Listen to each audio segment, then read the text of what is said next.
President Trump's move to freeze funding for federal aid programs affecting millions of Americans after 48 hours of confusion over programs like Head Start and Meals on Wheels and the Medicaid portal being shut down for a time.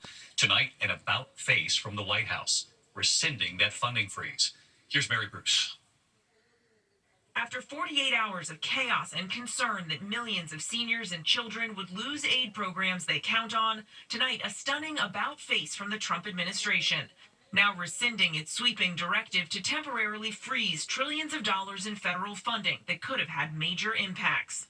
We are merely looking at parts of the big bureaucracy where there has been tremendous waste and fraud and abuse. But the president still hasn't specified what funding exactly he wants to cut. The freeze designed to follow through on his executive orders to overhaul government spending, but the move immediately sparking questions. The Medicaid portal going down for a time in the confusion, though the White House now saying it wasn't even supposed to be affected by the freeze, leaving Americans wondering what comes next. Monsignor Alfred Lopinto from Catholic Charities in New York, one of the organizations that administers Head Start, worried. The most immediate threat would be in our child care programs. Steve Monroe from Virginia, one of the 2.2 million seniors that relies on Meals on Wheels, says he would be devastated. Doing something to stop or cut the organization off is going to hurt thousands of people. Still, this morning, the White House was adamant. The American people should not be confused about this. But just hours later, in that two-sentence memo, the administration rescinding the freeze in funding. The White House still insists the president's plan to root out spending that doesn't align with his agenda, like diversity, equity, and inclusion programs, climate initiatives, and foreign aid, will be rigorously implemented. But tonight, a federal judge struggling to decipher what the White House's intention is, vowing to block any kind of funding freeze going forward. This is more than 2 million federal employees have been given a stark choice via mass email: resign and be paid until the end of September, or risk losing their jobs. Those interested in the buyout told to respond with the word resign and hit send. Trump confidant Elon Musk, who used strikingly similar methods to slash Twitter's workforce when he took over the company, calling it very generous and appearing to laugh at the simple instructions. Unions representing federal workers, from Forest Service firefighters to VA nurses, say this isn't a voluntary buyout, but a purge. They're scared. They're scared that they're not going to have a job. They're scared that they're not going to be able to pay the bills, take care of their families. And the union is stressing that this could have wide-ranging impacts on everyone from doctors who care for veterans to firefighters to civilians who work at the Department of Defense. And the union isn't confident that the administration will be obligated to pay these employees through September if they do resign. Their message to federal workers tonight: do not resign. David. Our chief White House correspondent, Mary Bruce. Now to the F-35 fighter jet crashing at an Air Force base in Alaska during a training exercise. The images all on camera. The pilot ejecting just moments before. Here's Martha Raddatz.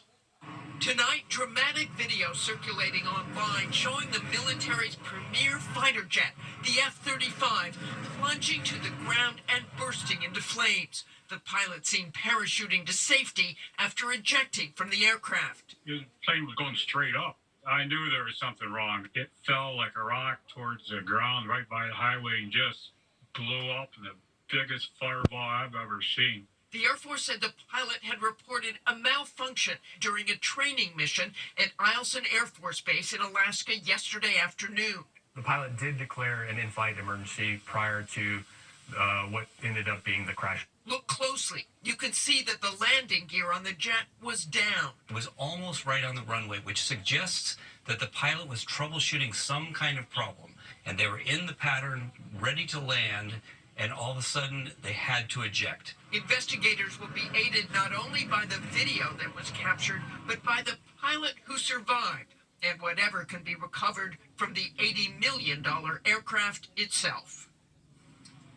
And David, the pilot was taken to the hospital immediately after he parachuted to the ground. But tonight, the Air Force is telling us he has been released and is in good shape. David? Yeah, we are glad he's okay. Martha, thank you. Now to the winter storm on the way for the Northeast, and even before tonight, more than 50 million people are under wind alerts right now from North Carolina right up into the Northeast. Look at this, accidents already at I-90 near Albany, and this new winter storm now on the way. Washington, D.C., Philadelphia, New York City will all be part of this. Meteorologist Lee Goldberg of our station, WABC, of course, tracking it all for us. Hey, Lee. David, bringing these snow squalls and 60-mile-per-hour gusts and crashing temperatures. That's this Arctic front tonight. In fact, there's an active snow squall warning near the Binghamton area right now. Thankfully, these wind and winter alerts, they'll come down tonight as we calm down tomorrow, but that's just for one day before the next storm comes in.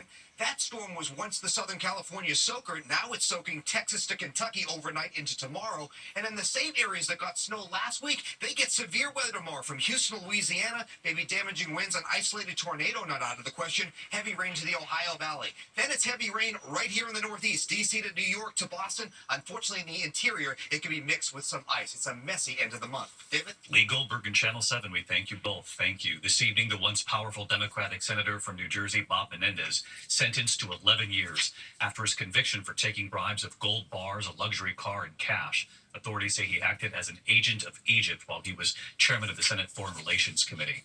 We turn now to the economy tonight, and this evening, the Federal Reserve with its first interest rate decision after President Trump was inaugurated. After 3 rate cuts in a row, the Fed chair leaving interest rates unchanged. The Fed citing inflation still above the 2% target and the uncertain impact of new Trump policies, including potential tariffs. The markets were down on the news today. President Trump tonight on social media criticizing the move to hold rates where they are. Late today, Fed Chairman Jerome Powell, when asked by ABC News, said the Fed will remain independent and not succumb to political pressure from the White House. When we come back tonight, the horror in Philadelphia after the Eagles' big win, the celebration turning tragic, a fan up on a light pole falling to his death.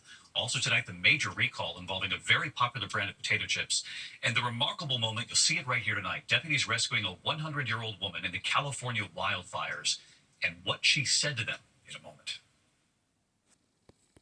To the index, the FDA upgrading its recall of certain Lay's chips to its highest risk level. It involves 6,000 13-ounce bags of Lay's potato chips because they may contain undisclosed milk in the ingredients, potentially dangerous to people with severe milk allergies. The bags were sold in Oregon and Washington State.